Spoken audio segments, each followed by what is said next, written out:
Hola a todos, espero que estén muy bien. Bueno, en este video vamos a mostrar cómo transformar un diagrama de clases en un modelo relacional de datos a fin de darle soporte, ¿no?, a este diagrama de clases para poder persistir todos los objetos que sean consecuencia del mismo. Para eso vamos a usar el Enterprise Architect, ¿sí? Vamos a ver acá la versión del Enterprise Architect que tenemos por aquí. Es el Enterprise versión 14. Para lo cual ya tenemos creado un diagrama de clases y lo que vamos a hacer es convertir este diagrama de clases en un modelo relacional que nosotros luego podamos exportar para crear en el motor que nosotros decidamos todo el esquema de datos. Recuerden que el modelo relacional de datos es un modelo que se puede adaptar y se puede crear a fin de darle soporte a un modelo de clases para poder, como decía anteriormente, persistir sus objetos, haciendo una transformación y una analogía entre todos los componentes del diagrama de clases y los componentes del modelo de datos. En este caso, nos encontramos con un conjunto de clases que tienen sus atributos. Simplemente definimos los atributos, ya que es lo que se va a persistir, ¿no?, como estructura de datos. Y no definimos comportamiento, ni propiedades, ni demás, simplemente atributos que describen este diagrama de clases. Y sabemos que cuando nosotros convertimos un diagrama de clases en un modelo relacional de datos, las clases se van a transformar en tablas. Los atributos de las clases se van a transformar en campos de esas tablas.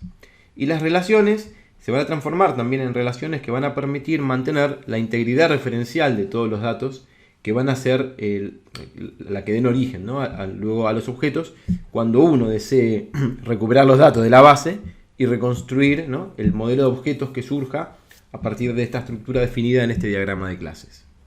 De esta manera nos vamos a encontrar con un diagrama de clases que tiene más o menos el siguiente objetivo, ¿no? Se busca definir un sistema de ventas en donde nosotros queremos saber, para un conjunto de ventas, quién es el empleado que realizó la venta, quién es el cliente, y de estos dos poder mantener datos, por ejemplo, de dirección de mail y teléfono. Entonces empezamos con la primera estructura, que es una estructura jerárquica, en donde nos encontramos con una clase persona. Esta clase persona se describe con un DNI, con el apellido y el nombre.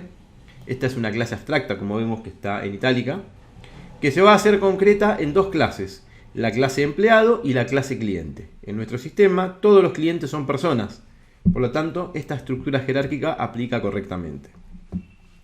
Por supuesto, del empleado conocemos también el legajo, y del cliente el código de cliente, que es justamente el que lo identifica en el conjunto de clientes. Por otro lado, sabemos que de todas las personas vamos a tener un conjunto de números telefónicos. Estos teléfonos se pueden reutilizar, es decir, yo puedo tener una persona con más de un número de teléfono, y cualquiera de esos números de teléfono pueden pertenecer a más de una persona. Imaginemos en este caso que en un domicilio viven 3 de mis clientes y van a utilizar el teléfono fijo de ese domicilio como un teléfono de contacto, por lo tanto ese teléfono podría reutilizarse. También vemos que las personas tienen una relación de agregación con la clase email, es decir, que una persona va a poder tener muchos mails, y eso va a ser un elemento clave en la constitución de la clase persona, del objeto persona, ¿sí? Por eso la agregación. Luego definimos la estructura de la venta, en donde tenemos una clase venta con un número y una fecha, una clase producto, que van a ser los productos que van a venderse en este momento, en esta instancia, y tenemos una relación entre venta y producto de muchos a muchos. Esto significa que una venta va a poder tener muchos productos y que cada uno de estos productos va a poder ser parte de una venta. También sabemos que para esa venta existen un conjunto de pagos que se realizaron, ¿no?, para pagar la deuda que generó esa venta. Esos pagos están definidos por medio de una composición, ya que es justamente la relación de todo parte, en donde el pago es parte de la venta y no tiene existencia por sí misma. Por eso es la composición, ¿no?, o la agregación con contención física, como se conoce en algunas bibliografías. De esta relación entre venta y producto, en donde una venta puede tener muchos productos y un producto puede estar en muchas ventas, va a surgir una clase asociativa, que es la clase que va a describir la interrelación entre venta y producto. Es decir, vamos a saber ese producto en esa venta, qué cantidad fueron vendidos y qué descuento se aplicó, para luego poder calcular el precio total de la venta, que surge a partir de los atributos precio, descuento y cantidad.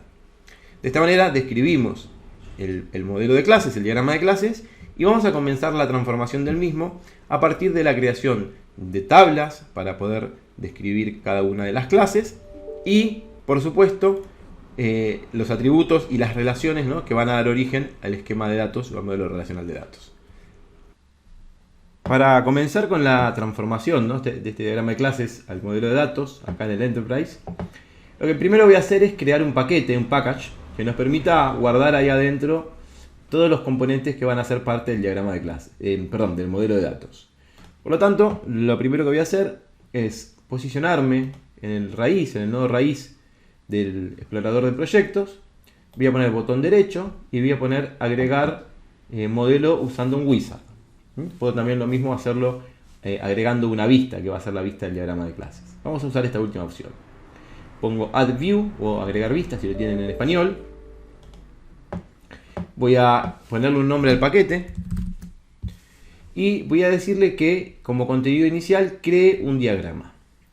Al darle OK, nos aparece el wizard, ¿no?, la estructura para poder elegir el tipo de proyecto. Y voy a pararme acá donde dice Extended y voy a buscar dentro de los diagramas que extienden a UML en este caso, uno que se llama Data Modeling, modelado de datos.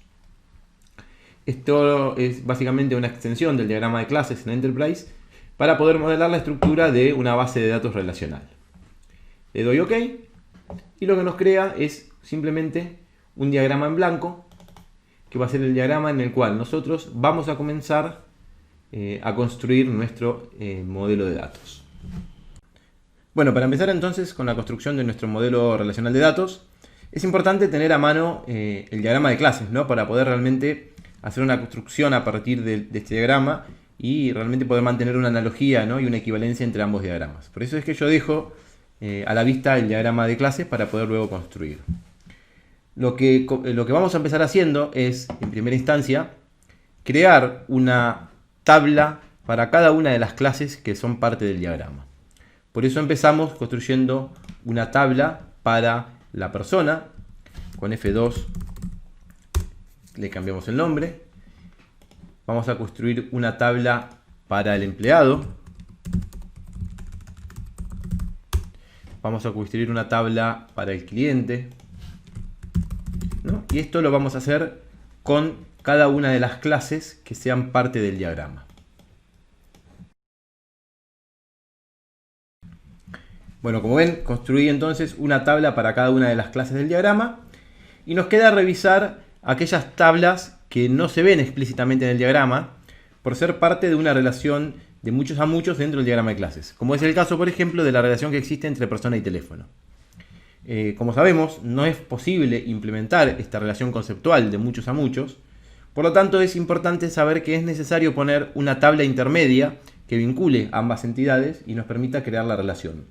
Por supuesto que si esta relación tuviese algún atributo que describe, esa clase aparecería como una clase asociativa, como sucede entre venta y producto. En este caso, entre persona y teléfono no hay una clase asociativa, pero sí es necesario que exista una tabla que, como no tiene una representación del dominio, le vamos a poner persona-teléfono, que va a ser la que nos permita crear la relación conceptual, ¿no?, y la relación de datos entre estas dos entidades. Bien, con esto es importante tener claro, la distribución de las clases y las tablas debería ser muy similares para que realmente poder hacer la analogía y la comparativa para poder evaluar el balanceo de ambos diagramas sea mucho más fácil.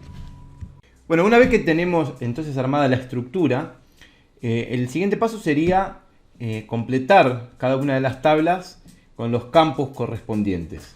Antes de eso, hay una decisión que tenemos que tomar y tiene que ver con la manera en que vamos a implementar, ¿no?, la relación de generalización que está propuesta en el diagrama de clases. Básicamente existen tres maneras de hacerlo. Una manera sería construir una tabla por cada una de las entidades. En este caso tendríamos la tabla persona, tabla empleado y tabla cliente, ¿no?, haciendo uso de una combinación de claves primarias para hacer la implementación. El siguiente método para implementar la generalización sería crear una tabla para cada una de las clases derivadas, en este caso una para empleado y una para cliente, ambas compartiendo los datos de las personas, ¿no? Repetiríamos los datos de las personas. Y la tercera opción sería crear una tabla única para la superclase con todos los campos, ¿no? Con todos los campos que describen a las clases genéricas, abstractas y concretas. En este último caso, en esta última opción, habría que agregar en la tabla persona un atributo que discrimine ese registro de qué tipo de dato es cuando se reconstruya, si es una persona o un cliente. Cada una de estas tres opciones plantea diferencias, ¿no? Ventajas y desventajas. Si vamos por la primera opción, en donde creamos una tabla para cada una de las entidades, nos vamos a encontrar con una factorización correcta, ¿no? de los datos, en donde vamos a encontrarnos con una estructura muy normalizada. Como ventaja es la mantenibilidad, ¿no? Cualquier cambio que se haga impacta directamente en una sola tabla y es realmente mucho más mantenible. Pero como desventaja, al usar tres tablas, caemos en un esquema de performance mucho más baja, ya que tendríamos que unir, ¿no? las tablas para obtener los datos completos. En el siguiente esquema, que es el esquema donde definimos una tabla para cada una de las clases concretas, la clase empleado tendría los datos de la persona más los datos del empleado. La tabla cliente, tendría los datos del cliente más los datos de la persona, generando una dependencia o un acoplamiento de datos que, ante un cambio cualquiera en la estructura de persona, impactaría directamente en todas las tablas que representan las clases concretas de esa jerarquía. Eso baja un poco la mantenibilidad del sistema, ya que si tuviésemos muchas tablas, tendríamos que repetir los cambios muchas veces. Por supuesto, también la redundancia de datos. Y acá nos encontramos con esas desventajas, pero con una performance mucho más alta, ya que no tendríamos que unir las tablas. Y el tercer esquema, en donde definiríamos una sola tabla para la estructura de persona, donde tendríamos todos los campos de empleado, de cliente y de persona, más cualquier otro elemento concreto que se haga de esa jerarquía, generaría una estructura recontra performante, pero a la vez tendríamos un montón de datos en blanco, ya que si es un cliente no es un empleado, los datos de cliente estarían en no los datos de empleado y habría campos que estarían en null. Y por supuesto la agregación, ¿no? de un nuevo campo que representa la discriminación para cada uno de los registros, si son empleados, clientes, etc. ¿no? Así que también genera mucha más performance, pero una mantenibilidad muy baja y un tema de redundancia de datos y acoplamiento, ni baja cohesión en la tabla. Así que la decisión que hay que tomar tiene que ver en cuanto a la performance y a la estructura que uno desea manejar. En este caso, nosotros vamos a manejar la primera opción, en donde vamos a plantear para cada entidad una tabla. Bien, una vez que tenemos entonces definida la estrategia que vamos a utilizar para implementar la generalización, vamos a continuar con nuestro diagrama a partir de definir, ¿no? para cada una de las tablas cuál es el esquema de datos, o mejor dicho, a partir de qué motor de datos vamos a construir el esquema. Eso es importante porque nos va a facilitar nuevamente al finalizar la exportación, ¿no? de todo el código necesario para poder crear este esquema dentro del motor. Así que lo que vamos a hacer es posicionarnos en cualquiera de estas tablas. Vamos a ir a las propiedades. Vamos a poner las propiedades, a ver si podemos, aquí abajo. Y lo que vamos a ir haciendo es definir para cada una de las tablas el motor de base de datos. Así que fíjense que en las propiedades buscamos dentro de las opciones avanzadas qué base de datos vamos a usar y vamos a definir, por ejemplo, SQL Server 2012. Así que vamos a poner esta configuración en todas las tablas a fin de que luego podamos hacer correctamente las relaciones y al finalizar correctamente la exportación de los datos. Ahora nos quedó nuestro esquema entonces configurado para SQL Server 2012. El siguiente paso es crear todos los atributos de cada una de estas tablas. Por supuesto que ahora sí vamos a necesitar, ¿no? Claves primarias que nos permitan configurar correctamente el esquema. Y bueno, podríamos utilizar aquellos campos dentro de las clases que puedan ser claves primarias, que pueden ser las claves candidatas, ¿no? Como puede ser el DNI, y aquellos objetos, ¿no? Aquellas clases que no tengan su ID, su atributo discriminador o su atributo unívoco, vamos a tener que crearlo como una clave primaria. Vamos a empezar por persona. Vamos a volver a las propiedades con doble clic. Vamos a ir a Table Detail y vamos a ir a la definición de las columnas. Acá vamos a poder crear las columnas para cada una de las tablas. Entonces, para persona vamos a tener un DNI, vamos a tener un apellido y vamos a tener un nombre. Bueno, el nombre y el apellido va a ser varchar de 50, lo dejamos así. El DNI va a ser una clave, así que vamos a ponerlo long, por ejemplo. Vamos a buscar acá, entre todos los tipos. Estos ya son tipos de SQL 2012. Small int, big int, ¿dónde está? Big int, acá está. Y vamos a marcar ese campo como primary key. Ya nos quedó configurado. Vamos a hacer lo mismo con el resto de las tablas. Vamos a hacer lo mismo con empleado y cliente.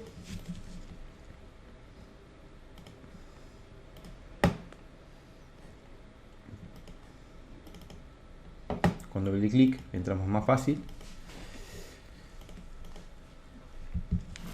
Tenemos legajo.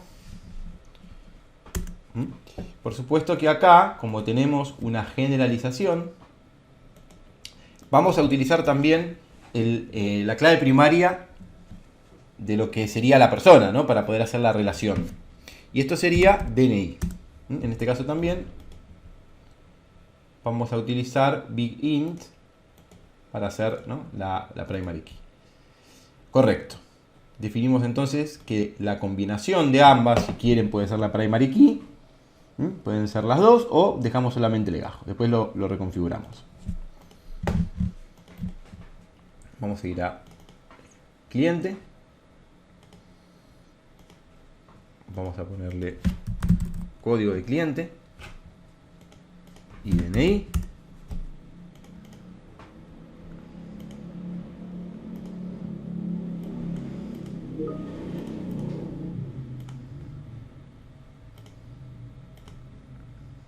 Y hacemos la misma configuración. Y ahí nos quedan entonces las tres tablas creadas. Vamos a ir a teléfono. Vamos a configurarle en esta tabla un ID de teléfono y un número. El ID de teléfono justamente es porque no tenemos acá claves candidatas, ¿no? Así que el número lo dejamos en varchar y ID de teléfono lo vamos a poner en big int. Y esa es la clave primaria. Y vamos a ir a configurar persona teléfono. ¿Sí? En este caso lo vamos a utilizar para poder hacer la integridad referencial. Vamos con email. Vamos a ir a las columnas.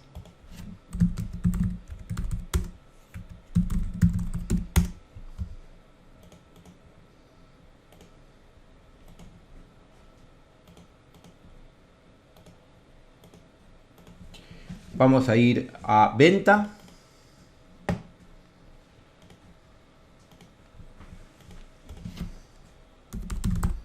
Usamos número como clave.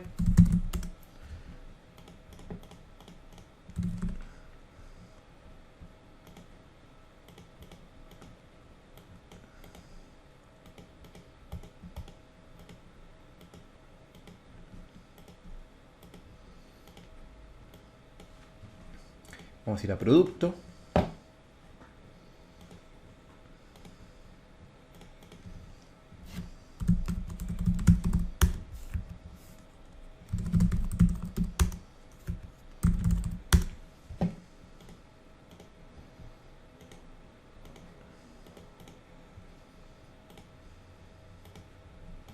Vamos a ir a pago. En este caso, pago es una tabla que está creada a partir de una clase que es compuesta de venta, ¿no? Así que probablemente pago no tenga un atributo, una clave primaria propia. Va a tener una clave primaria que va a estar compuesta por un identificador del pago más el ID de la venta, ¿no? Que es acá donde realmente implementamos la composición, ya que el pago no puede vivir sin la venta. Entonces vamos a crear un código de pago y vamos a crear ID venta, que van a ser los dos atributos, ¿no? Y el monto, por supuesto, que va a ser el monto que vamos a implementar. Vamos a buscar para el monto, vamos a ponerle float. Y para los IDs vamos a seguir con el esquema de BigInt. En este caso, la clave primaria es una clave compuesta, ya que el pago depende de la venta para vivir, ¿no? Justamente es lo que implementamos con la composición. Bien, una vez que tenemos creados estos, nos faltaría configurar las tablas intermedias, en este caso persona, teléfono e ítem. En persona, teléfono vamos a poner como campos, ¿no? Como columnas, vamos a poner el DNI de la persona y el ID del teléfono. Vamos a ver, DNI y ID teléfono. Ambos son BigInt.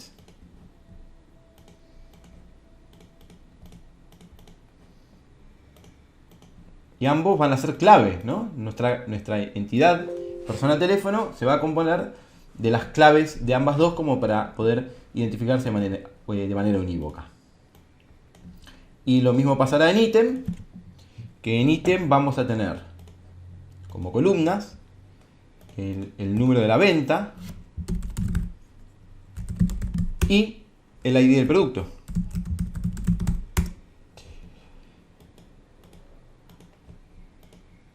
BigInt y BigInt. Siempre es buena práctica aquellos campos que van a ser foráneos también de otra tabla que mantengan el mismo nombre, ¿no? Para no perder la referencia. Así que creo que le habíamos puesto número en venta.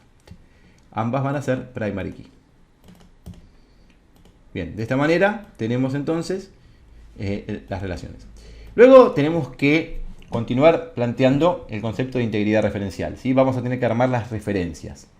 Por lo tanto, vamos a empezar creando las referencias entre persona, teléfono y teléfono. Lo que vamos a hacer es agregar una relación, así que arrastramos, ¿no? Fíjense lo que hice, me paré en la tabla, donde está la flechita hacia arriba, mantengo, arrastro y suelto en la tabla en cual quiero referenciar. Esto me va a abrir un cuadro para poder hacer las constraints de clave foránea, es decir, la integridad referencial. ¿Sí? Simplemente le planteo cómo va a ser la relación, ¿sí? De uno a muchos, ¿sí? De origen a destino, y planteamos, ¿sí? Y nos queda la integridad referencial armada, ¿sí? Cuáles son las foreign keys y cómo es la combinación para la foreign key, ¿sí? Que el DNI de persona tiene que ser igual al DNI de persona teléfono. Lo mismo vamos a hacer con persona teléfono y teléfono, ¿sí? Está todo ok, le damos ok y ahí nos crea entonces la relación entre teléfono y persona teléfono. Con esto ya armamos la integridad referencial entre esos campos. Vamos a hacer lo mismo con venta.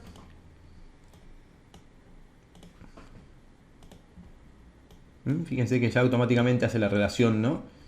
Lo mismo vamos a hacer con producto, de ítem a producto. Vamos a hacer la asociación y vamos a darle OK para que nos cree, ¿sí? La referencia. Como ven, la tabla ítem, los dos campos número y ID producto, se transformó el PK que tenía, ¿no? Inicialmente en PFK. Esto significa que es una clave primaria compuesta de dos claves foráneas, primary foreign key. Lo mismo sucede con persona teléfono. Y ahí tenemos entonces nuestra tabla intermedia que vive dependiendo de los IDs de sus tablas satélites, de venta y producto en este caso, y de teléfono persona en el otro. Ahora vamos a hacer entonces la relación de pago con venta. Arrastramos pago hacia venta, que necesitamos justamente que pago tenga la clave de venta, ¿sí? Ahí nos une los campos, ¿no? Del parent y del child, ¿sí? Para poder hacer la integridad referencial. Y ahí nos queda entonces que código de pago y número son atributos, y yo puedo venir nuevamente a las columnas y agregar que el número también es parte de la clave primaria, y de esa manera tenemos una clave compuesta con un identificador del pago y el número de la venta. Bien, nos queda entonces la relación de persona con email, ¿sí? Por lo tanto, como nosotros necesitamos que email tenga los datos de persona, vamos a necesitar que email tenga un atributo que sea DNI. DNI porque corresponde a una persona. Este atributo DNI va a ser del tipo BigInt. Y ahora lo mismo, necesitamos que email tenga el ID de persona. Y ahí hacemos la asociación. OK. Y ahí nos crea entonces, ¿sí?, la agregación de persona con email. Ahora vamos a continuar con la relación de jerarquía, de generalización, en donde cliente necesita el atributo de el ID de persona. Hago la asociación, le doy OK. Y lo mismo para empleado, la asociación, le doy OK y ahí nos crea las restricciones. Lo que nos queda es poder definir en empleado y cliente lo mismo, la clave compuesta entre el ID de cliente con el ID de persona, justamente porque son dos objetos que van juntos, porque hay una generalización. Así que marco como primary key el DNI de la persona y lo mismo marco como primary key el ID de la persona.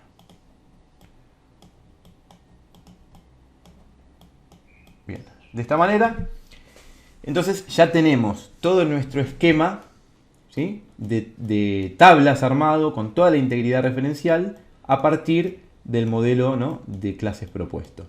Fíjense que ya estaría casi todo funcionando y nos quedaría la relación entre venta y cliente y empleado y venta y empleado, ¿no? Así que en venta vamos a ir a venta, vamos a agregarle dos columnas. Una columna va a ser el código del cliente y otra columna va a ser el legajo del empleado que hizo la venta, ¿no? Ambos son BigInt.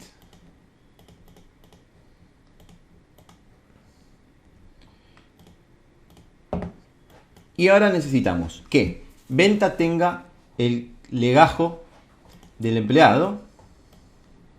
Hago la asociación. Ya me unió, ¿no?, los datos. Pero si observamos, la clave primaria de empleado es compuesta. Se compone de legajo y DNI. Por lo tanto, venta debería tener también el DNI. Porque justamente necesitamos ambos datos para poder hacer la integridad referencial. Vamos a poner DNI empleado y vamos a necesitar lo mismo para el cliente.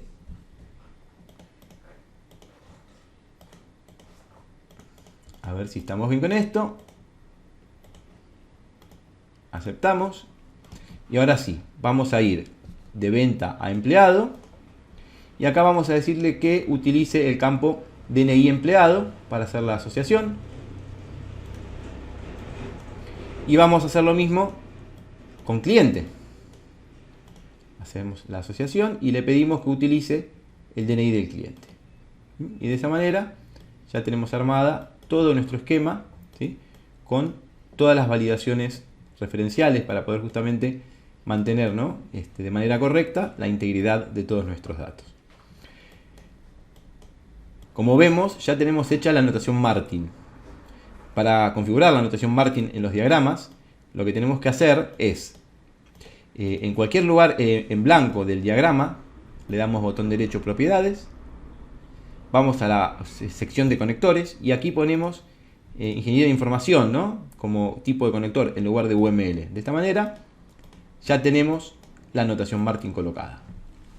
Así que tenemos ahora todo nuestro esquema configurado con SQL Server 2012, con todas las clases referenciadas en su tabla correspondiente, aquellas clases que no existen porque no son necesarias, como la intermedia entre persona y teléfono, ya también tiene su tabla para poder mantener esa relación de muchos a muchos.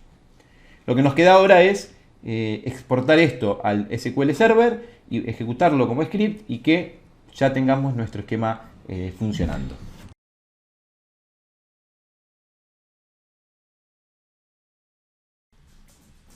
Bueno, como decíamos entonces, el siguiente paso es exportar todo esto que hicimos para poder luego utilizar SQL Server y generar todo nuestro esquema de datos.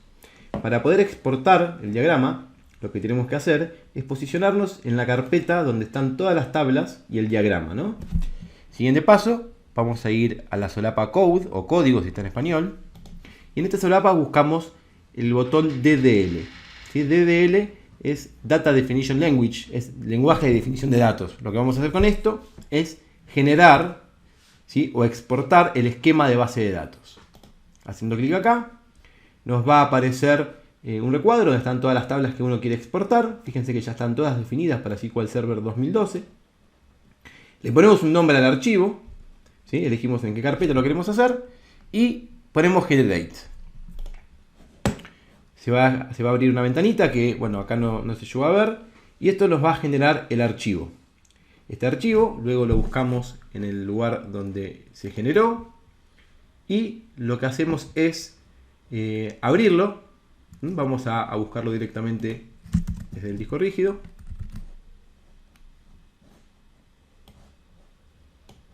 Vamos a buscarlo acá.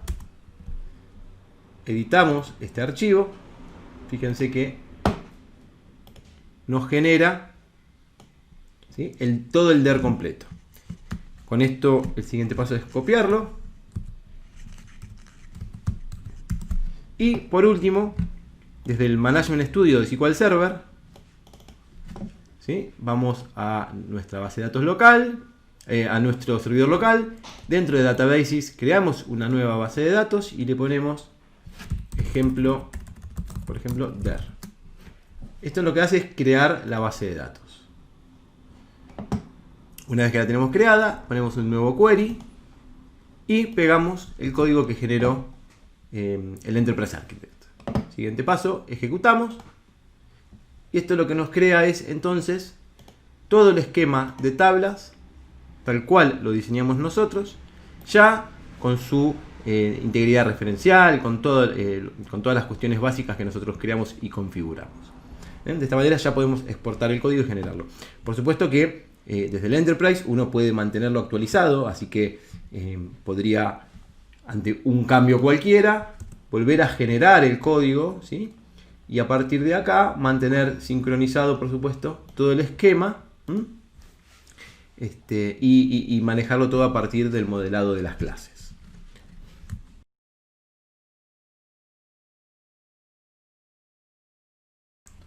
Bueno, y como bonus para este video les voy a mostrar algunas ventajas que tiene el uso de Enterprise Architect para simplificar algunas cuestiones. Lo que les voy a mostrar es de qué manera podríamos generar nosotros el DER directamente desde el diagrama de clases sin tener que hacerlo manualmente. Para eso lo que vamos a hacer es hacer transformación de código y a partir de esta transformación nos va a generar el modelo de datos y nosotros tendremos que hacer unos retoques finales. Por supuesto que esto es un proceso automático y hay algunas cuestiones que no considera, que luego se las iré mostrando a medida que hacemos el proceso. Para empezar, lo que hacemos entonces es posicionarnos en el paquete que tiene el diagrama de clase. Nos paramos sobre el diagrama de clase si quieren, lo mismo. Y van a ir a la opción, dentro de la solapa diseño, el menú transformación. Esta opción en versiones anteriores de Enterprise Architect también se encontraba, no en esta solapa, y se podía acceder con la combinación de teclas Ctrl Shift y E. Por supuesto que esa combinación de teclas en esta versión no funciona, así que les muestro directamente desde el menú. Entonces vamos a transformación de código, ponemos Apply Transformation o aplicar transformación, y acá nos va a mostrar todas las clases que tenemos en ese paquete y nos vamos a elegir en qué queremos transformar el código. Queremos generar C#, queremos generar otro lenguaje o queremos generar el lenguaje de definición de datos. Así que tildamos Data Definition Language, tildamos esta opción, le decimos en qué lugar queremos que lo exporte. Vamos a exportarlo adentro de la carpeta DER. Le damos OK y ponemos Do Transform, ¿no?, o iniciar transformación. Ahí está generando los paquetes, ¿sí? Bien, y ahí nos genera y nos hace un layout predeterminado. Vamos a la carpeta DDL, que es la que generó recién. Fíjense que está generada esta DDL con las tablas. Y vamos al diagrama que nos generó recién. En este diagrama, como vemos por default, no sale la notación Martin, así que vamos a agregarle desde las propiedades del diagrama. vamos a conectores y cambiamos el tipo de conector. Le damos a aceptar y ahí nos genera la notación Martin. Todas las relaciones que va a generar el diagrama las va a hacer a partir de la multiplicidad que ustedes definieron en el diagrama de clases. Por eso es tan importante definir correctamente esto. Además también la navegabilidad. ¿Sí? Esto significa que va a considerar la navegabilidad para hacer el diseño de los esquemas. Algunas cuestiones que no contempla, como decía anteriormente, es el tema de los ID. ¿Sí? Es decir, si ustedes ponen un atributo que es clave candidata, el motor de generación de código no lo va a tener en cuenta. Lo que va a hacer es crear un atributo ID para cada entidad. Como ven, para cliente no consideró el código que habíamos puesto nosotros y creó una primary key cliente ID. En todas tenemos empleado ID, email ID, así que genera todas las claves, ¿no?, primarias. Y por supuesto que crea también las claves foráneas. Lo que ustedes tendrían que hacer una vez que generan esto es darle una vuelta al diagrama y hacer los ajustes que consideren necesarios. Por ejemplo, en la entidad intermedia persona-teléfono, ustedes podrían generar los dos atributos que son foreign key juntos como una primary key para que tenga integridad. Por supuesto que esto también ustedes van a tener que configurarlo. Van a tener que ir tabla por tabla, eligiendo el motor de bases de datos que ustedes van a utilizar, porque por default no lo toma. Y una vez que hacen eso, ustedes ya van a poder hacer todos los ajustes que necesiten de manera mucho más rápida para obtener el modelo de datos. Siempre es conveniente hacerlo manualmente, ya que este es un proceso automático y hay un montón de consideraciones que no tienen en cuenta. Pero en el caso de que ustedes quieran hacerlo con el proceso automático, siempre tendrían que, al terminar el proceso, hacer una revisión y hacer los ajustes que consideren necesarios para que el diagrama esté correcto. Como dije inicialmente, consideren una correcta implementación de la multiplicidad en el diagrama de clases, ya que de ahí surge todo el esquema, la navegabilidad, la visibilidad de los atributos y los tipos de datos. Y de esa manera van a obtener un esquema el cual ustedes podrán refinar y será mucho más rápido.